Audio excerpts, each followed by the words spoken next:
Hi guys, kumusta kayo lahat? Ngayong araw nga guys, ipupuntahan natin yung sikat na at nagtitrending na Hungarian sausage overload ngayon, si Neneng B. Pagdating nga natin dyan guys sa may Karyeto, jump pack kaagad yung pila. So kasama ko nga pala dyan ang aking kumpare si Edison. Syempre kanyang asawa at saka ang aking asawa din. So yan, pumipila na kami dyan guys. Kung mapapansin nyo guys, marami talagang pumipila. Kumbaga, nagkaroon rin siya ng exposure sa social media at nakilala na rin talaga siya.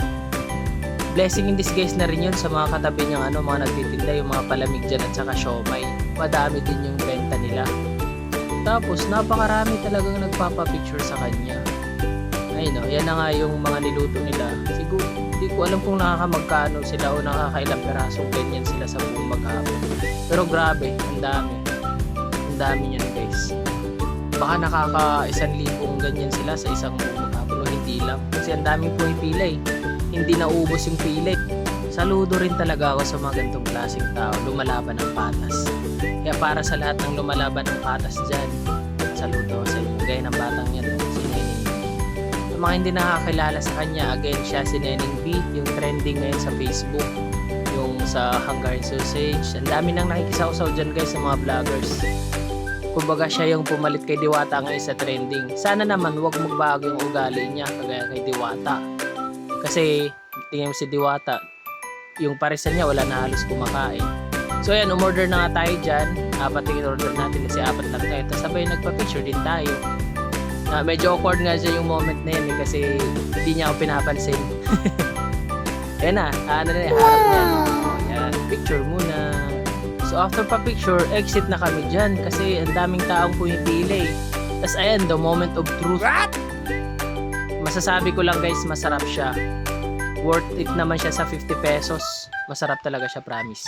Pagkatapos nga namin dyan kay Neneng B guys, dumiretso naman kami dun sa Caloocan sa may bagnet sinigang na may dinakdakan at saka bopis na pagkasarap-sarap. Wow! Kilala din to guys, trending din to kasi marami na rin mga vloggers ang sa kanila, nag-vlog.